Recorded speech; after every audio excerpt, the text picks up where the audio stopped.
Hello folks, welcome to the channel. If you are encountering error 0x80070570, then watch this video for the solutions. The first thing we need to do if we encounter such an error is to run the Windows Update Troubleshooter. For that we need to right click on the Start button, go to Settings, and we need to click on Systems. Scroll down for Troubleshoot, click on Troubleshoot, Other Troubleshooters, and we need to run the Windows Update Troubleshooter. Click on this and wait for it to finish, and it should solve the error. But if it doesn't, then we'll do a cleanup of the software distribution and cat root 2 folders, the update folders. We will look for disk cleanup,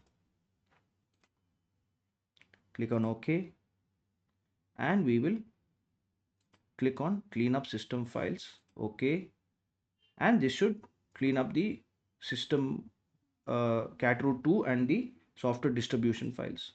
Click on OK, delete files, and then you can restart the computer and it should be fine. The error should no longer show up. But if after these two solutions the error still shows up, then you need to run a SFC scan. For that we need to go to command prompt,